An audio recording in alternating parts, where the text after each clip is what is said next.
Кеш жарық қадірлі көрермен, Қазақстанның мектеп оқушылары көктемгі демалыста жүргенде мұхиттың арғы жағы ақшта ата-аналар мен ұстаздарды, оқушыларды селт еткізген тарихи сот үкімі шықты. Лос-Анджелестің сот алқасы Кейли деген бүркеншік есімді 20 жасар қыздың шағымын қанағаттандырып, Instagram, Facebook және YouTube платформалары балалардың психологиялық саулығына зиян келтіреді және тәуелді етеді деген тоқтамға келді. Осылайша соттың ұйғарымымен Кейлиге келген залалдың мөлшері $6 миллион деп бағаланды. Жақындаған Австралияда 16-ға толмаған жасөспірімдерге әлеуметтік желіні қолдануға тыйым немесе шектеу салу бойынша заң күшіне енді. Ал Ұлыбритания болса дәл осындай тыйымның әсері қандай болуы мүмкін деген сұрақтың жауабын ұлттық пилот жобасы арқылы зерттеп көрмекші.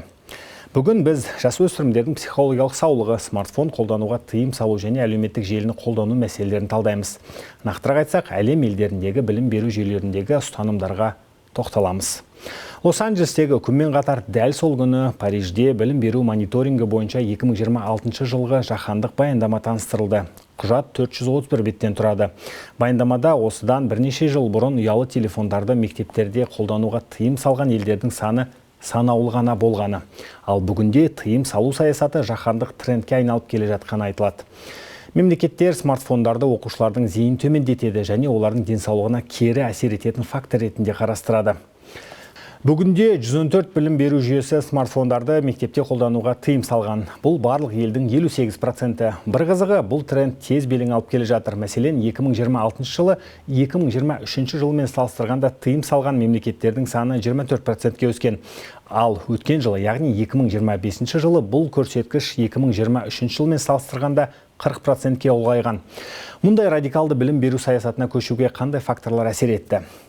Ең алдымен оқушылардың зейініне қатысты алаңдаушылық. Мұғалімдер мен зерттеушілер сабақ барысында смартфондардың үнемі назарды бөлетін жиі айтады. Хабарламалар, әлеуметтік желілер, ойындар мұның бәрі оқу процесіне кедергі келтіреді. Кейбір зерттеулерге сәйкес тіпті телефон жай ғана столда жатқанның өзі оқушының зейінін айтарлықтай төмендетуі мүмкін екен. Екінші маңызды фактор психикалық денсаулық, әлеуметтік желілердің әсері, әсіресе жасөспірімдер арасында өз-өзін бағалауға, мазасыздық деңгейіне және ұйқы сапасына ықпал етеді деген пікірлер күшейіп келеді. Сонымен қатар кибербуллинг мәселесі де күн тәртібінен түскен жоқ. Онлайн кеңістіктегі қысым мектеп қабырғасынан тыс басталғанымен, оның салдары сынып ішінде де сезіледі. Міне осындай факторлар көптеген елді ең оңай, ең төте жол, тыйым салу жолын таңдауға итермелеп жатқан сияқты. Дей тұрғанмен әлем елдері бұл мәселеде ортақ ұстанымға келіп, ортақ білім беру саясатын ойлап тапты дей алмаймыз. Олай дейтініміз толық тыйымға қарсы пікірлерде айтарлықтай салмақты. Қисындары да ойға қонымды.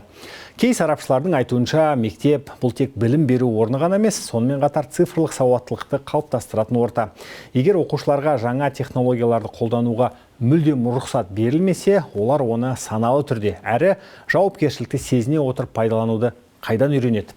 Бұдан бөлек қауіпсіздік мәселесі де бар. Ата-аналар үшін баламен жедел байланыс орната алу өте маңызды.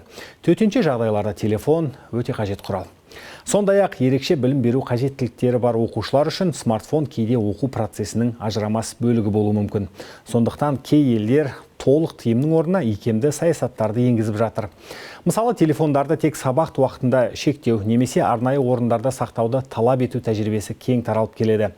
Кей мектептерде құрылғылар тек мұғалім рұқсатымен ғана қолданылады. Бұл нені білдіреді? Әрберден соң мәселе тыйым салу немесе салмау деген қарапайым таңдаудан әлдеқайда күрделі. Бүгінгі таңда негізгі сұрақ технологияны білім беру жүйесіне қалай дұрыс енгізу керек дегенге саяды. Бір жағынан цифрлық құралдар білімге қол жетімділікті арттырады, жаңа оқу әдістеріне жол ашады. Екінші жағынан бақылаусыз қолдану оқу сапасына кері әсер етуі мүмкін. Бұл жерде тиімді баланс табу басты міндет.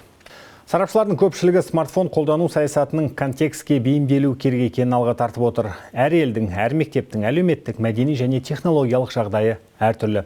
Сондықтан әмбебап шешім жоқ. Бір жерде толық тыйым тиімді болса, басқа жерде ол кері нәтиже беруі мүмкін. Қазақстан үшін де бұл мәселе өзекті. Цифрландыру қарқынды жүріп жатқан кезде мектептер технологиядан толық бас тарта алмайды. Бірақ оны бақылаусыз қолдануға да болмайды. Сондықтан алдағы жылдары басты назар бір жақты тұрпайы тыйымдарда емес, жан-жақты ойластырылған, терең зерттеуге негізделген тиімді реттеуге аударылуы қажет деп ойлаймыз. Яғни балалардың телефон қолдануын шектеу емес, оны саналы әрі қауіпсіз қолдануға үйрету білім беру саясатының жаңа бағытына айналуы керек. Сау болыңыз.